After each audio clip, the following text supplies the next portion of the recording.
Assalamualaikum warahmatullahi wabarakatuh. Halo anak-anak, jumpa lagi dengan Pak Setio dalam kegiatan belajar fisika.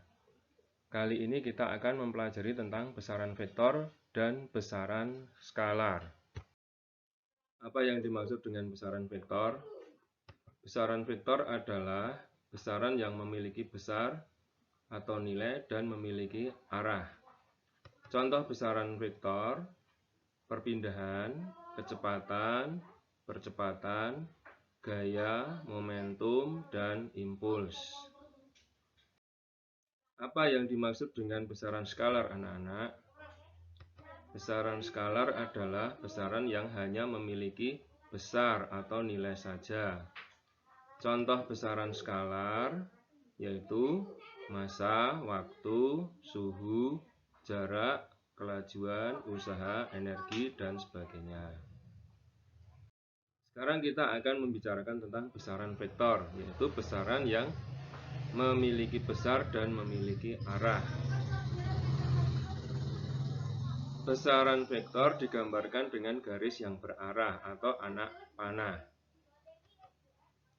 Panjang anak panah menyatakan nilai dari vektor, sedangkan arah anak panah menyatakan arah dari vektor. Perhatikan gambar pada layar, anak-anak. Vektor P diberi tanda panah di atasnya atau vektor OP. O adalah titik pangkal vektor, P adalah titik ujung vektor. Nilai dari vektor P ditulis garis sejajar atau harga mutlak P vektor atau ditulis P tanpa tanda vektor. Sekarang kita akan membicarakan tentang menguraikan vektor. Sebuah vektor dapat diuraikan menjadi dua buah vektor. Vektor F diuraikan menjadi Fx dan Fy, di mana Fx itu adalah komponen F pada sumbu X dan Fy adalah komponen F pada sumbu Y. Jika F berarah membentuk sudut alfa terhadap sumbu X, maka rumus Fx dan Fy adalah Fx sama dengan F kali cos alfa, sedangkan Fy adalah F kali sin alfa. Untuk anak-anak yang baru kelas 10 SMA atau SMK, maka kemungkinan belum mengenal sinus dan kosinus. Maka di sini kami tampilkan tabel sinus, kosinus, dan tangen sudut-sudut istimewa. Bisa kamu lihat pada tabel itu adalah sinus 0 derajat adalah 0, sinus 30 derajat adalah setengah, sinus 45 derajat adalah setengah akar 2, sinus 60 derajat adalah setengah akar 3, sinus 90 derajat adalah 1, demikian seterusnya. Contoh soal, anak-anak.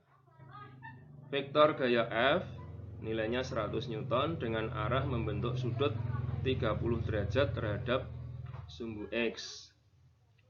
Komponen gaya F pada sumbu X dan sumbu Y adalah titik-titik-titik.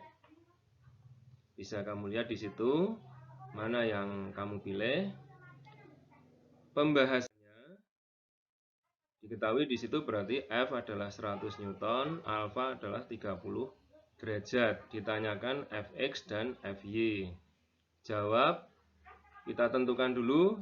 Untuk sudut 30 derajat nilai sinusnya adalah setengah. Untuk untuk kosinusnya atau kosinus 30 derajat adalah setengah akar 3. Bisa dilihat dari tabel sebelumnya. Maka Fx sama dengan F dikali cos alfa. F-nya tadi 100. Kemudian cos 30 derajat adalah setengah akar 3. Berarti 50 akar 3 Newton. Sedangkan Fy adalah F kali sin alfa. F-nya 100.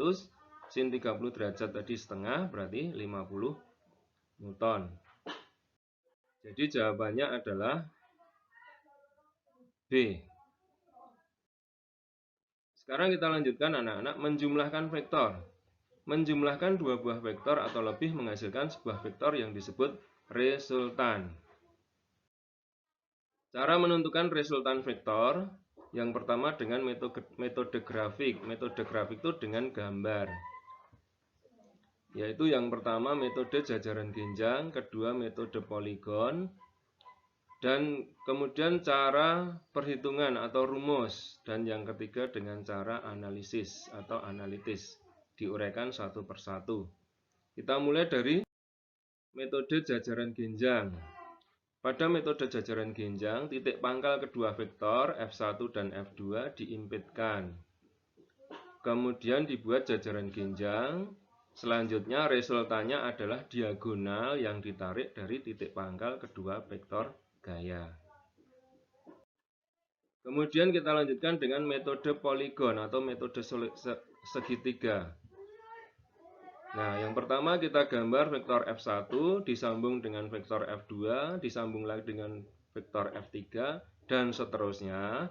Kemudian resultannya adalah vektor yang ditarik dari pangkal vektor pertama sampai ujung vektor terakhir.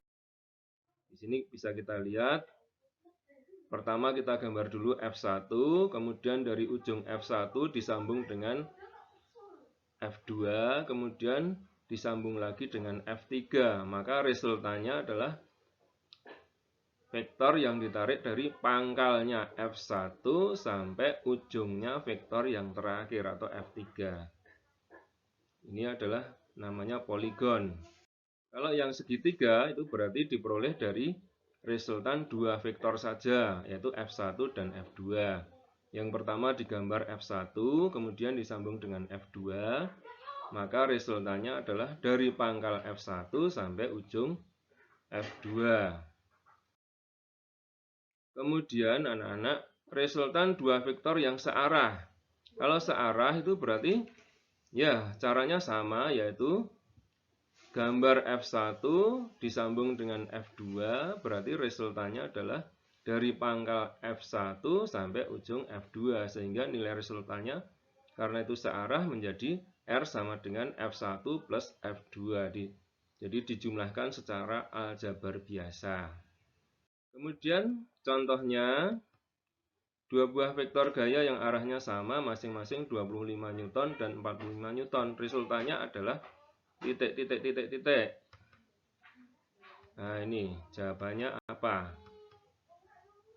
Pembahasannya, karena arahnya sama atau searah, maka resultannya adalah ya, dijumlahkan secara aljabar biasa atau dijumlahkan seperti hitungan biasa. R sama dengan F1 ditambah F2. Jadi sama dengan 25 tambah 45 Newton. Hasilnya 70 Newton. Jadi jawabannya pada soal yang tadi adalah ya D ya. Kemudian bagaimana kalau dua vektor itu berlawanan arah, anak-anak? Nah, kalau berlawanan arah sebetulnya prinsipnya sama seperti metode segitiga yang tadi, yaitu gambar dulu F1, kemudian disambung dengan F2, maka resultannya dari pangkalnya F1 sampai ujungnya F2. Karena di situ berlawanan arah, maka nilainya dikurangkan, yaitu yang besar dikurangi yang kecil, atau R sama dengan F1 min F2. Contoh soalnya, dua buah vektor gaya yang berlawanan arah, masing-masing 100 Newton dan 40 Newton. Jika kedua vektor gaya itu digabungkan, maka hasilnya adalah A 140 Newton, B 80 Newton, C 60 Newton, D 40 Newton. Pembahasannya, resultan dua vektor yang berlawanan arah itu berarti sama dengan selisih dari nilai kedua vektor atau F1 dikurangi F2. Berarti 100 dikurangi 40, hasilnya 60 Newton. Jadi jawabannya adalah C ya. Kita lanjutkan anak-anak, resultan dua vektor yang saling tegak lurus. Di sini vektor F1 dan F2 saling tegak lurus. F1 arahnya ke kanan, F2 arahnya ke atas, berarti tegak lurus. Maka resultannya, ini kita gambar dulu, jajaran genjang yang tegak berarti persegi panjang ya. Maka resultannya adalah diagonal yang ditarik dari pangkal F1 dan F2. Nah, secara matematis ini diselesaikan dengan rumus Pythagoras, yaitu R sama dengan akar F1 kuadrat ditambah F2 kuadrat. Contoh soalnya, dua buah gaya setitik tangkap, arahnya saling tegak lurus, masing-masing besarnya 21 Newton dan 28 Newton. Jika kedua vektor ini dijumlahkan, maka hasilnya adalah A 49 Newton, B 35 Newton, C 17 Newton, D 7 Newton. Kita jangan terkecoh dengan istilah dijumlahkan anak-anak, karena ini vektor. Bahasanya, jika dua buah vektor gaya itu saling tegak lurus, itu dijumlahkan, maka akan dihasilkan resultan, yaitu R sama dengan akar F1 kuadrat plus F2 kuadrat. F1 tadi 21, F2 adalah 28, sehingga kalau dikuadratkan 441 dan 784, hasilnya akar 1225. Setelah diakar hasilnya menjadi 35 Newton. Jadi jawaban soal yang tadi adalah B ya. Sekarang rumus umum untuk mencari nilai resultan. Rumus umum untuk mencari resultan itu diperoleh dari rumus trigonometri ya. Jadi R sama dengan akar F1 kuadrat plus F2 kuadrat plus 2 kali F1 kali F2 kali cos alfa, di mana alfa adalah sudut yang diapit oleh F1 dan F2. Contoh soalnya, dua buah gaya masing-masing 5 Newton dan 8 Newton setitik tangkap mengapit sudut 60 derajat. Jika kedua gaya itu digabungkan, maka akan menghasilkan resultan A, B, C, D. Silahkan dipilih. Pembahasannya, jika dua buah gaya F1 dan F2 mengapit sudut alfa, maka resultannya sama dengan akar F1 kuadrat plus F2 kuadrat plus 2F1 F2 cos alfa. Kemudian tadi yang diketahui F1 adalah 5, F2 adalah 8, alfa adalah 60 derajat, maka cos alfa berarti setengah. Ini dilihat dari tabel sudut istimewa yang tadi. Sehingga perhitungannya 5 kuadrat plus akar ya, ada akarnya, akar 5 kuadrat plus 8 kuadrat plus 2 kali 5 kali 8 kali setengah.